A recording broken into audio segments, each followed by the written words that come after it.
played Rachel Jackson on Let the Churches Say Amen. Oh, yeah. Stacy off a lottery ticket. Yes, yes. Lil Kim off Naturi.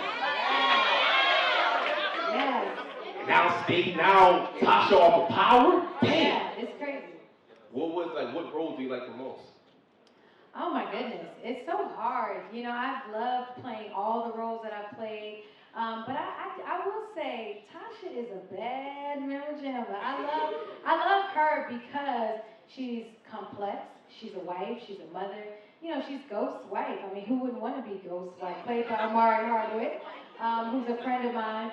But it's amazing because the show gives me a chance to show all the levels as an actress. You know, she's just as much as a mother as she is a boss. She's kind of part of the drug world, which makes her a little gangster, but she's also, I think, just a regular woman just trying to keep her family together. So I think that's what makes Tasha special. How do you feel as though you, as yourself, role like connect to her the most? I don't know. I think that the one thing I like, and as ladies, as women, we are ride or die. We ride for hours. We support our family, and she said, Emma, well, hey, some people you don't need to be riding and dying for it. Some people you gotta leave them alone. So that's a different situation. But, and actually Tasha should just, she's fed up with Ghost right now. But I think I relate to her strength. Tasha's really outspoken. She is the woman who speaks her mind, but she supports her man. And that's a little bit of, what Naturi has. For me, myself, I've always been really strong, really opinionated, a little aggressive. I get what I want, and Tasha walks into, she goes in, and she gets what she wants. So I think I connect to some of those things. It's been fun. I saw you on Notorious. Oh, did y'all see Notorious? That was my first film role. You getting excited over here? How was that for you? Oh my goodness. As you guys know, like I said, and like Jamal said, I started off in Hairspray at the time, post 3LW, and I got this opportunity to audition for a movie about Biggie Smalls, and they were like, oh, they want you to come in for Lil Kim, and I was like, really? Are y'all sure? Because, I didn't expect to ever be playing a hip-hop icon, especially as sexualized as the character, so I was nervous. I went through about 4 or 5 auditions, callbacks, and that's one thing I tell people when I talk, don't get it twisted. This is not easy. You see it from the outside looking in, thinking like, oh, she played Lil Kim, oh, she's on Power, she's living a life, and it's so much more work and rejection that I had to deal with over and over and over again before I even got Lil Kim. But when I got that role, it was so much drama, but excitement, craziness, surrounding playing Lil Kim. But I loved it. I had a great, director, George Tillman, great casting directors. Shout out to one of the casting directors who's in the building, Wendy McKenzie. She is here.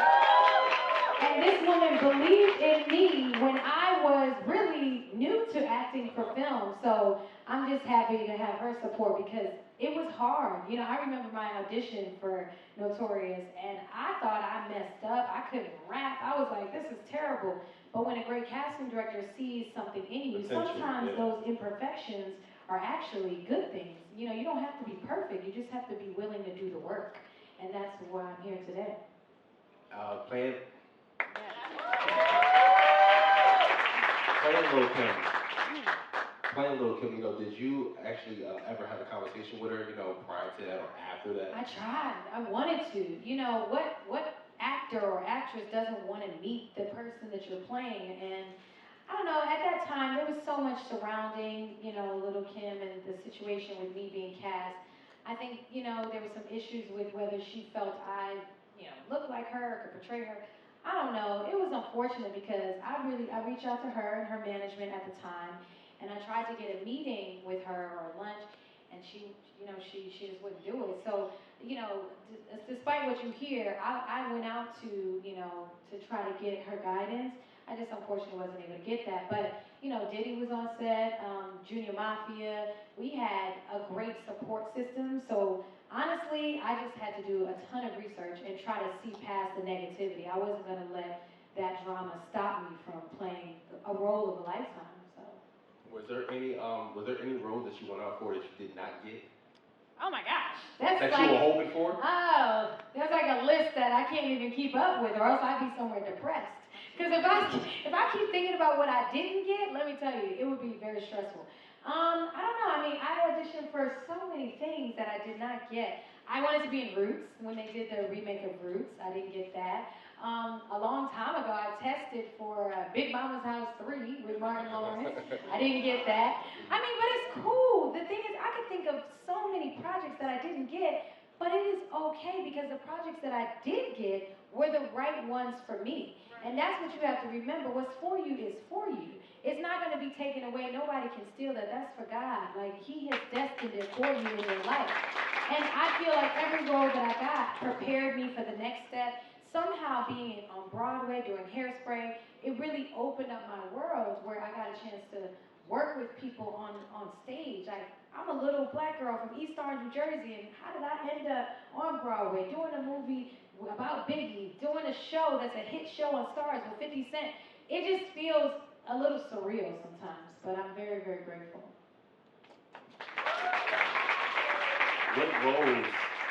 What roles, you know, did you feel like it was the hardest for you to transition into? Like, that you felt like you had to change the most?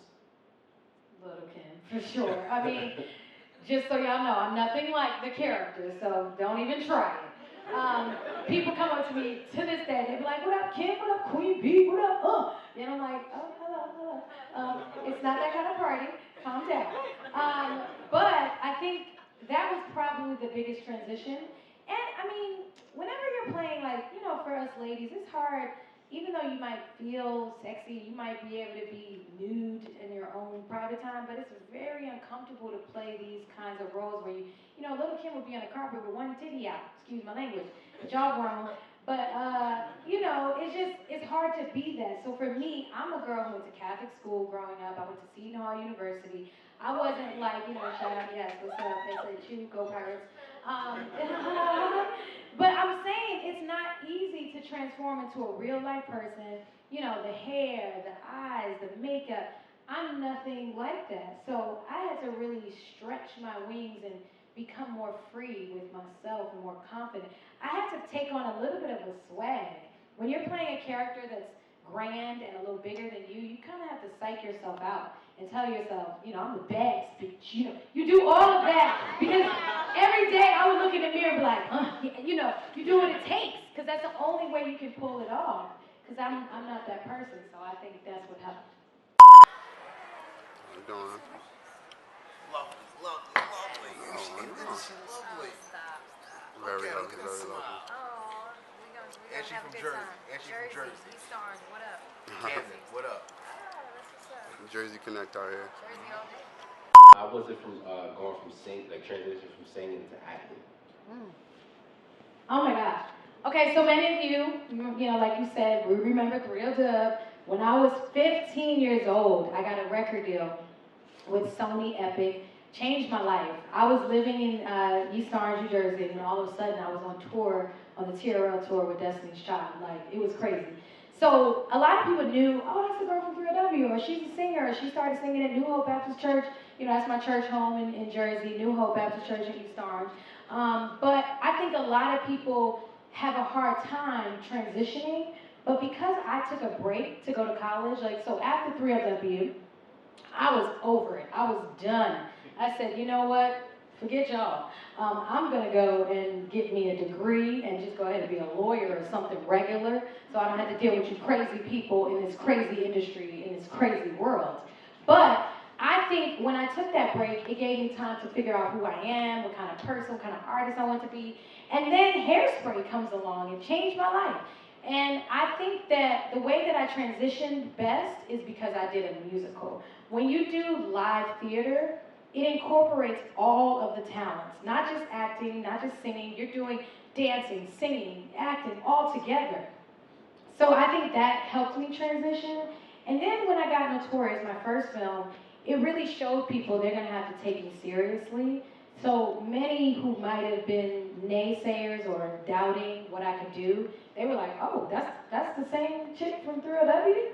So I think if you're wanting to change or show people what you can do, you're gonna have to take a risk. You're gonna have to be uncomfortable. You're gonna have to make other people feel uncomfortable. You can't just sit there and accept that you're in a box. I think if I was gonna be in the girl group and I said, oh, that's all I could do, my career would be over.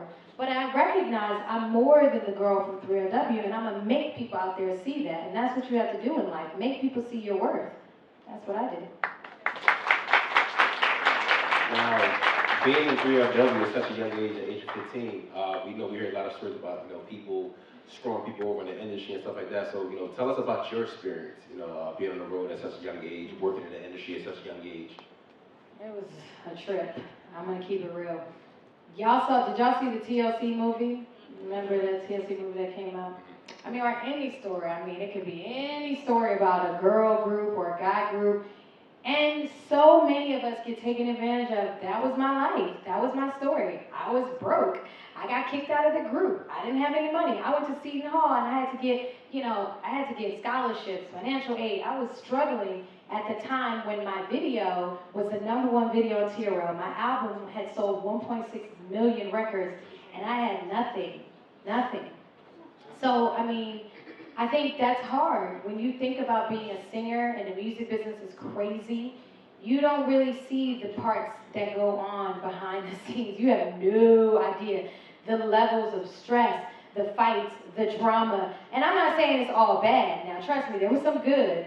But in hindsight, I look back and I'm like, I'm doing all this work and I got $10,000, but I sold 1 million records. Like, that's it? That's all I had? And I had nothing to show for it. So I think that taught me, make sure I'm on top of my business. Just as much as you want to be, as a talent, you want to be on stage, you want to do what you do, but you got to make sure your paperwork is right, you got to make sure your paper is right, and you got to ask questions, and that's a valuable lesson that I learned. Do you still keep in contact with them? No. Negative. And, it's no hard feelings. Not like, that was, 10, 15 years ago? But I don't need certain friends in my life. No new friends. I'm good. Oh, straight on. That's it. How was it working with 50 Cent, all the amazing cast on Power? Oh my gosh, I love working with everyone on my show. We actually are friends, and 50 is so cool. And a lot of people would think, like, he starts a lot of trouble. He starts talking a lot of junk. But that's 50, and he's so friendly and loving and supportive. I love working with him because he's a hustler. He knows what he wants, and he knows the audience to which he's, marketing to. So I think that's a smart man right there, and I'm happy to be, on the show, to be in business where Stars has given Power an opportunity to shine. We are the #1 show on the network. As a black show, we have broken records as the highest rated show on Stars. So that's pretty huge. So I'm good. I'm happy. Let's talk about Power for a little bit. Oh, this what y'all want to know? Y'all gonna try to find out a bunch of stuff that I cannot tell you. But okay, go. One thing that bothered me was your son. Oh, yes. People have a lot of issues. Well, because he's acting dumb. Right? Dumb is the word. I don't write it, people. I just act it. But all right, so yeah, he's acting. It's just not street. It wasn't street smart at all. Am I correct? So But that's because he's not. Yeah. If you watch Power, Ghost and Tasha came from the streets. They are the ones that's been hustling and making this wonderful life for their kids in order to shelter them. But it's a prime example. When you shelter your kids too much, it's not a good look, because then when the real world starts hitting them in the face, they don't know what to do. They acting stupid. Thank you, sis. You said it. And that's what happens, because Tariq is young. He has no street smarts. He's gullible and naive, like most kids are. And I think, this season, he's going to have to learn the hard way. There's going to be some moments where I think Tasha and Ghost regret sheltering them so much because they don't get the experiences that they need to survive, especially in New York. The season had just cut off, when a picture was sent to you. Oh, yes. He was he's being held hostage. Exactly. And then Ghost just got locked up. Yes. Ghost is locked up. Y'all saw the last episode. That daggone Angela See what you get for having side chicks? See what happens? She arrests you and mess up your life. But it's okay. Angela arrests Ghost in the club. Tariq is being held by Kanan, 50 Cent's character. And my character, Tasha, is scared. She's freaking out because now she doesn't know what she's going to do because she can't find Ghost. She doesn't know he's been arrested yet. Her son is, potentially being, killed or hurt by someone holding him. I think when season 3 ended, it might have been the most shocking, amazing